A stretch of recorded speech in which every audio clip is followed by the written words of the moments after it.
Béni sois-tu, Père éternel. Du bout de la terre, je t'appelle, car tu es pour moi un appui, ô Père. Le seul Dieu qui entend ma prière silencieuse et qui l'exauce. Du haut de ton trône, tu tiens ma main quand je crie à toi, le cœur abattu, et me conduis jusqu'au rocher que je ne puis atteindre seul. Avant que les montagnes soient nées, avant que tu aies créé la terre et le monde, d'éternité en éternité, tu es Dieu. Béni sois-tu, Seigneur Jésus. Si la mort savait que tu aurais eu la victoire sur elle, jamais elle ne t'aurait combattu. Car ta victoire sur elle est signe qu'elle n'a et n'aura jamais la victoire sur nous, tes brebis. Oh Jésus. Béni sois-tu, Esprit du Dieu vivant. Quelle joie pour nous de savoir que celui qui a ressuscité Jésus d'entre les morts habite en chacun de nous. Ressuscite nos projets, nos dons, notre intelligence. Que ta présence en chacun de nous fasse briller notre lumière au milieu des ténèbres de ce monde au nom de Jésus-Christ. Toi, notre ami fidèle, reste avec nous, Esprit du Dieu vivant. Paix à toi, témoin de Jésus-Christ, car c'est ce qu'il t'ordonne d'être, toi qui m'écoutes. En effet, nous allons voir aujourd'hui les témoins de Jésus-Christ. Et Luc en parle dans son deuxième livre, qui est celui des Actes des Apôtres. Il dit dans le premier chapitre, Théophile, j'ai parlé dans mon premier livre de tout ce que Jésus a commencé de faire et d'enseigner dès le commencement, jusqu'au jour où il fut enlevé au ciel, après avoir donné ses ordres par le Saint-Esprit aux apôtres qu'il avait choisis. Après qu'il eut souffert, il leur apparut vivant et leur en donna plusieurs preuves, se montra à eux pendant 40 jours et parlant des choses qui concernent le royaume de Dieu. Comme il se trouvait avec eux, il leur recommanda de ne pas s'éloigner de Jérusalem, mais d'attendre ce que le Père avait promis. Ce que je vous ai annoncé, leur dit-il. Car Jean a baptisé d'eau, mais vous, dans peu de jours, vous serez baptisés du Saint-Esprit. Alors les apôtres réunirent, lui demandèrent, Seigneur, est-ce en ce temps que tu rétabliras le royaume d'Israël? Il leur répondit, ce n'est pas à vous de connaître les temps ou les moments que le Père a fixés de sa propre autorité, mais vous recevrez une puissance de Saint-Esprit survenant sur vous, et vous serez mes témoins à Jérusalem, dans toute la Judée, dans la Samarie, jusqu'aux extrémités de la terre. Amen. Est-ce que tu te sens concerné, mon frère, ma soeur? Jésus a parlé de toi il y a 2000 ans. Oui, il a dit que tu seras son témoin. Alors porte ta tunique et lève-toi pour travailler pour le Christ. Car il compte sur toi pour faire avancer son œuvre. Si nous revenons au texte, nous remarquons que Luc commence son message en s'adressant à un certain Théophile. Mais moi, j'ai cherché qui pouvait être ce Théophile pour que Luc lui dédie ce si beau livre des Actes des Apôtres. Mais je n'ai pas trouvé. Alors j'ai décidé de croire que Théophile c'était toi. Ou moi. Car Théos veut dire Dieu et Philia veut dire amour. Théophile donc veut dire aimer de Dieu comme toi, comme moi. Qu'est-ce que tu en penses? Alors si nous revenons au texte, nous voyons que Luc dit, j'ai parlé dans mon premier livre, tu comprends qu'il parle de l'évangile de Luc, de tout ce que Jésus a commencé de faire et d'enseigner dès le commencement, jusqu'au jour où il fut enlevé au ciel, après avoir donné ses ordres par le Saint-Esprit aux apôtres qu'il avait choisis. Rempli du Saint-Esprit, Jésus ne faisait rien sans lui. Remarquez qu'il donne ici ses ordres aux apôtres par le Saint-Esprit.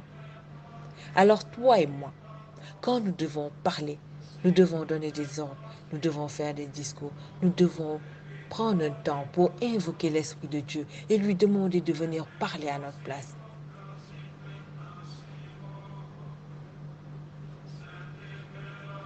Et nous serons surpris que le temps va passer et qu'aucune énormité ne sortira plus de nos bouches. Car c'est tellement vilain de voir un chrétien qui parle et qui sort des énormités de sa bouche. Hmm. Que l'Esprit de Dieu nous aide. Qu'il contrôle chaque mot qui sort de notre bouche. Pour cela, nous devons nous assurer tous les jours qu'il est avec nous. Et pour ça, nous devons le nourrir. Et lui se nourrit de la parole de Dieu. Lire et méditer la parole de Dieu doit être pour nous notre respiration, pour avoir une communion de plus en plus grande avec l'Esprit. Nous devons parler en langue jour et nuit comme Paul. Nous ne pouvons pas être des rois, des reines, appartenant à un royaume. Et nous ne parlons pas la langue du royaume. Il y a un problème. Nous faisons comme ces étudiants qui viennent dans un pays, qui font toutes leurs études et après qui rentrent chez eux avec leur diplôme sans parler un seul mot de la langue nationale. Mais nous, l'Esprit nous a dotés d'une intelligence qui fait que nous devons parler la langue de notre pays. Alors, toi et moi, nous devons être mieux que Paul, qui disait qu'il parle plus que tout le monde. Il y a une autre chose qui fait que si tu médites jour et nuit la parole de Dieu et que tu parles en langue et que tu ne respectes pas ça, l'Esprit de Dieu va te quitter. Demande-moi c'est quoi? C'est le péché. Toi et moi là, quand on voit péché là, on doit fuir. Nous devons donc nous battre pour lire la parole de Dieu et savoir où est notre limite en tant qu'humain, en tant que pèlerin, étranger sur cette terre. Dieu a fixé des limites que nous ne devons pas dépasser. Mais si nous ne lisons pas la parole, nous ne sommes pas au courant.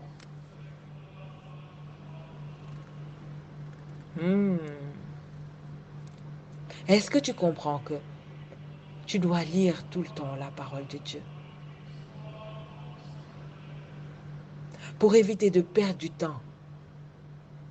Car toi et moi, nous sommes des hommes. Nous n'avons pas le temps.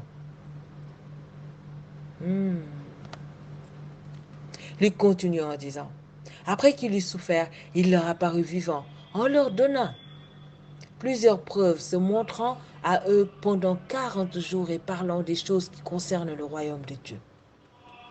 Je me suis dit, mais Jésus, il est quand même resté longtemps sur la terre avec ses apôtres. Pourquoi il prend encore 40 jours pour leur parler des choses du royaume? C'est tellement important pour lui que nous soyons au courant de ce qui se passe là-haut.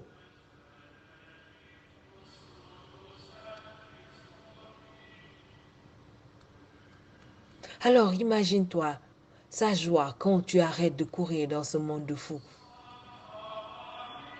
pour prendre le temps de lire et méditer la parole de Dieu. Pire, que tu la médites jusqu'à ce qu'un verset s'allume et que tu captes la révélation. J'appelle ça ajouter un ballon dans ton panier spirituel. À un moment, que tu le veuilles ou pas, le panier commence à s'incliner tellement qu'il est plein de ballons. Alors, content par content, tu commences à attirer le regard du divin sur toi. Mais avant qu'il ne vienne te visiter, ces gardes-corps se pointent d'abord dans ta vie. Ça me rappelle la visite du président Obama au Sénégal. Une semaine avant qu'il vienne, les hélicoptères faisaient le tour dans le ciel en permanence dans la journée. Il y avait des gardes-corps partout. Il y avait des militaires partout. Il fallait rouler doucement dans les rues. Je me disais, waouh, il est vraiment important ce président. Alors imagine-toi quand le divin se prépare à te visiter. Waouh, ces gardes-corps, la bénédiction, la paix, la joie sont déjà à tes côtés et te sourient. Alors tes journées commencent à changer. Elles commencent à se passer dans le calme, la paix et la joie. Symbole de la présence de l'Esprit en toi. Ton niveau de vie commence à changer. Tes avantages changent. L'ennemi qui t'accusait jour et nuit ferme sa bouche et va jouer ailleurs. Les maladies, la pauvreté, oui, ces cousines-là, elles se tiennent la main et quittent ta vie. Est-ce que tu comprends qu'à partir d'aujourd'hui, comme une biche soupire après le courant d'eau, que ton âme désormais doit soupirer après la présence de Dieu? C'est alors que tu verras qu'il est capable de te faire quitter le banc du dernier pour te faire asseoir à la table des rois.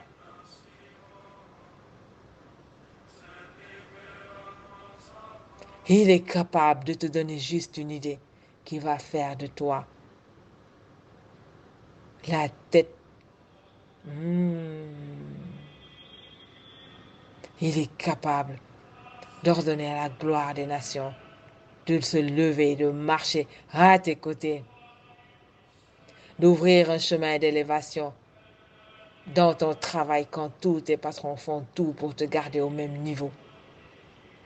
Et quand le médecin lui dit qu'il n'a plus de solution pour toi, il est capable de faire couler sur toi son onction de guérison qui te rajeunit et qui éblouit le médecin qui a dit qu'il n'a plus de solution pour toi.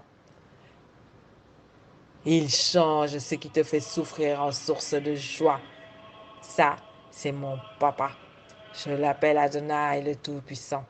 Son fils, c'est Jésus-Christ. Et son Esprit Saint, en toi, en moi, je l'appelle mon ami fidèle. Luc continue en disant, comme il se trouvait avec eux, il leur recommanda de ne pas s'éloigner de Jérusalem, mais d'attendre ce que le Père avait promis. Ce que je vous ai annoncé, leur dit-il, car Jean a baptisé d'eau, mais vous, dans peu de jours, vous serez baptisés du Saint-Esprit. Alors les apôtres réunis lui demandèrent, Seigneur, est-ce en ce temps que tu rétabliras le royaume d'Israël? Il leur répondit, ce n'est pas à vous de connaître les temps ou les moments que le Père a fixés de sa propre autorité, mais vous recevrez une puissance, le Saint-Esprit survenant sur vous. Et vous serez mes témoins à Jérusalem, dans toute la Judée, dans la Samarie, jusqu'aux extrémités de la terre. Un témoin est un individu qui a assisté à un événement déterminé, qui peut certifier quelque chose d'important sur l'existence ou l'accomplissement de faits intéressant une enquête. Donc, qui a vu ou entendu de manière significative pour reconstituer tout ou une partie des faits expliquant l'événement choisi. Témoin. Mais là, nous parlons des témoins de Jésus-Christ. Tu vas me dire que c'est normal que les apôtres puissent être des témoins de Jésus-Christ parce qu'ils ont marché avec lui en fait. Mais toi, tu as reçu le Saint-Esprit comme eux. Et eux, ils devaient attendre le Saint-Esprit pour être témoins. Mais toi, tu as reçu le Saint-Esprit comme eux. Et il fait de toi un disciple de Jésus-Christ. Alors tu ne peux pas dire que tu ne peux pas être témoin. Regarde le nombre effrayant de personnes qui meurent chaque jour du COVID-19. Un exemple tout simple. Si tu es quelqu'un comme moi qui se lève tous les matins, qui va au travail, qui va au marché pour pouvoir nourrir sa famille, tu as forcément croisé un jour quelqu'un qui était atteint de la maladie sans t'en rendre compte. Mais celui qui voit ce que tu ne vois pas t'a caché à l'ombre de ses ailes, a élevé les murs de protection autour de toi pour que tu ne sois pas contaminé. Pire que tu n'ailles pas contaminer toute ta famille. Est-ce que tu vois que Jésus est là? Lui, il est là à tes côtés. Il te protège jour et nuit. Il ne dort ni ne sommeille. Il est l'alpha et l'oméga. Il a juste besoin que tu restes connecté au sceptre qu'il est. Il n'a pas besoin de toi pour te protéger, ni pour veiller sur toi. Si tu restes connecté à lui, alors tu ne finiras jamais de compter ses bienfaits dans ta vie. Est-ce que tu es d'accord maintenant de t'inscrire sur la liste des témoins de Jésus-Christ? C'est que donc tu es quelqu'un de bien et que tu acceptes que ta mission est grande désormais, toi qui m'écoutes. Alors, c'est que l'heure est venue pour toi de témoigner que Jésus-Christ est le sauveur du monde, pas des chrétiens. Il est mort pour que tout homme ait la vie. Il aime chaque créature de Dieu et compte sur toi pour informer tous ces hommes et ces femmes qui ne connaissent pas le Fils de Dieu qu'il est.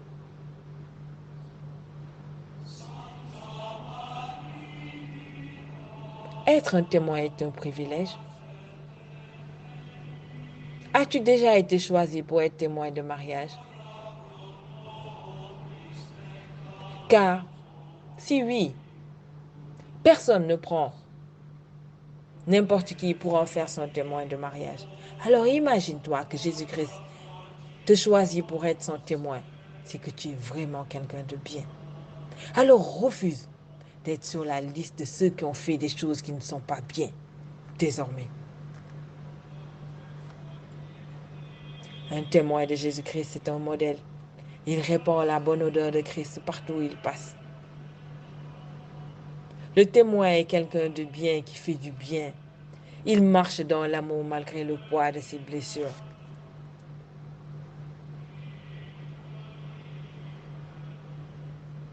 Un témoin est un homme, une femme de prière qui prie sans cesse. Il ne compte que sur son berger qui est Jésus-Christ. Il sait que tout est grâce et que tout lui viendra du ciel et non des hommes. Alors il est concentré sur sa prière à Dieu. Car Jean a dit qu'un homme ne peut recevoir que ce qui lui a été donné du ciel. Alors tu comprends que rien, rien ne viendra à toi s'il ne t'a pas été envoyé du ciel. Reste seulement connecté et Dieu choisira tout ce qui viendra à toi. Ne t'éloigne pas de lui, car les loups sont là, ils rôdent pour t'égarer. C'est alors qu'on ne peut plus contrôler ce qui vient à toi. Le témoin est aussi quelqu'un qui témoigne de la vie de Jésus-Christ en annonçant la bonne nouvelle dans les nations, comme l'a demandé Jésus-Christ. Les apôtres y ont travaillé dur et nous voyons dans Acte 5 au verset 12 que beaucoup de miracles et de prodiges se faisaient au milieu du peuple par les mains des apôtres. Ils se tenaient tous ensemble au portique de Salomon et aucun des apôtres n'osait se joindre à eux, mais le peuple les louait hautement.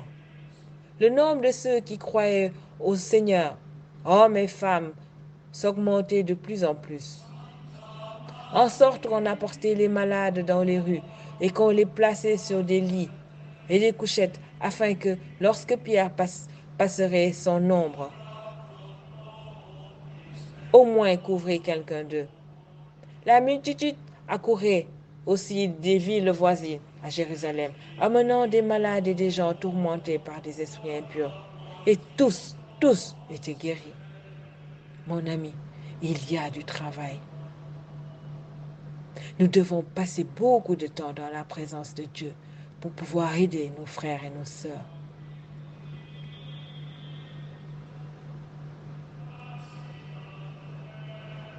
Le témoin est la lumière du monde, a dit Jésus-Christ. Il y a des gens qui sont nés dans un trou noir. Ils ont grandi là et vont y mourir si toi, témoin de Jésus-Christ, tu ne leur apportes pas la lumière.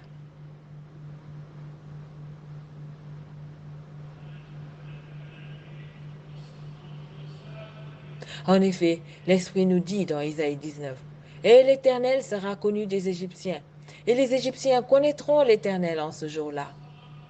L'Éternel compte sur toi, témoin de Jésus-Christ, pour apporter la lumière à tous ces Égyptiens qui ne le connaissent pas.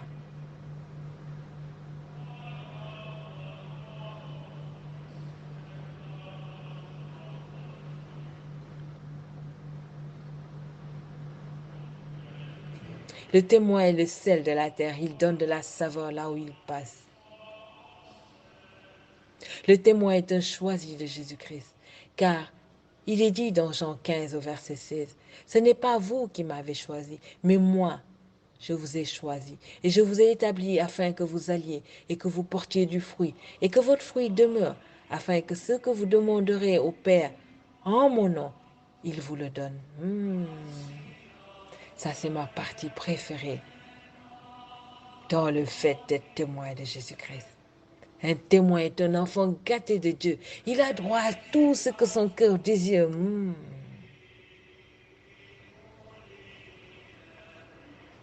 Un jour, je priais à l'église. Et à un moment, je me suis retrouvée distraite, en train de dire, oh Seigneur, j'aimerais tellement avoir des huiles pour moi. Je me disais, je ne sais pas où je vais trouver ces huiles-là. C'est des huiles spéciales qui ont des odeurs, des bonnes odeurs pour désodoriser les champs. Et je le pensais toute seule dans mon coin. Quelle ne fut ma surprise de voir Soldat Miracle m'apporter une grande boîte où il y avait toute une collection de ces huiles que je désirais au fond de moi sans savoir où je pouvais les trouver. Je me suis dit, waouh, le Seigneur, il a lu dans mon cœur. J'en ai pourtant parlé à personne. Et en plus, devinez quoi? Une semaine après que j'ai pensé comme ça, et j'ai continué à penser dans mon corps où je pouvais trouver ces huiles. Une semaine après, j'étais assise en train de prier à 6 heures du matin à l'église, quand elle est venue s'asseoir juste à côté de moi et m'a donné la boîte. J'ai récupéré la boîte et je l'ai mis dans mon sac, sans regarder c'était quoi. Et c'est arrivé au bureau que j'ai ouvert. J'avais envie de pleurer parce que j'ai désiré ça dans mon cœur et je n'en ai parlé à personne. Et le divin, il a lu dans mes pensées. Une joie que je ne pouvais même pas exprimer. Je souriais comme si j'étais bête. Choisie par Jésus-Christ, le témoin est une épouse du Christ. Elle est consacrée à Dieu. Elle marche avec sa robe de fin lait avec assurance. Elle n'a peur de rien. Attention à ne pas lui faire mal. Son époux est le lion de la tribu de Juda. Elle est la prunelle des yeux de Dieu. La main de l'Éternel la soutient jour et nuit. Et son bras la fortifie. L'ennemi ne la surprend jamais. Dieu l'avertit toujours de l'ennemi qui travaille. Et le méchant ne l'opprime jamais longtemps. Dieu écrase devant elle ses adversaires et frappe ceux qui la haïssent. Attention à l'épouse. La fidélité de Dieu et la bonté de l'Éternel sont toujours avec elle. Et sa force s'élève jour après jour. Épouse resplendissante de la gloire et de la parole du Christ. C'est ce que tu es, toi qui as décidé d'être témoin de Jésus-Christ. Tu ne peux plus être du nombre de ceux qui œuvrent dans le noir, pensant que personne ne les voit. Tu sais désormais que tu marches dans la présence de ton époux, qui voit le ver vert, qui marche sur l'arbre vert dans la forêt intense. Décide donc de changer maintenant, par amour pour le roi des rois. Car il n'est rien de caché qui ne doit être découvert, rien de secret qui ne sera connu un jour. Et personne ne mérite que tu sois dans la honte. Épouse bien-aimée du Christ, tu ne peux plus être du nombre des jeunes qui vivent le mariage sans la bénédiction du divin, qui a mis en place son institution du mariage. Envoyé en mission par Jésus-Christ, le témoin marche sous le regard de Dieu, dans la présence de l'Esprit de Dieu, que Dieu lui a donné sans mesure.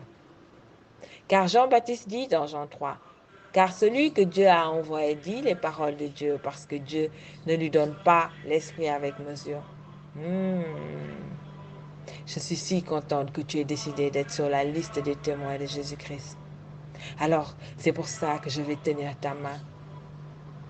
Car toi et moi maintenant, nous allons marcher dans la présence de l'Esprit pour faire l'œuvre de Dieu, faire avancer l'œuvre de Dieu. Et l'heure est venue donc pour moi de prier pour toi qui as pris le temps de partager ce moment avec moi. Père éternel, oh Papa, je te supplie de jeter ton regard maintenant sur cette personne qui a écouté ce message. Bénis-la. Ne la bénis pas elle seule, bénis toute sa famille, tout ce qu'elle aime. Bénis tous les gens qui habitent dans son quartier. Que ton feu entoure le quartier de là où elle habite. Que des milliers d'anges l'accompagnent jour et nuit pour la protéger. Veille sur elle, car elle va faire ta mission maintenant de témoin de Jésus-Christ. Donne-lui, Père, ton Esprit sans mesure, afin qu'il lui montre le chemin du torrent de tes délices. Adonai, rassasie-la de ta bonté chaque matin. Oh, Papa, que ton Esprit Saint prenne plaisir à habiter en elle et lui fasse faire des exploits désormais.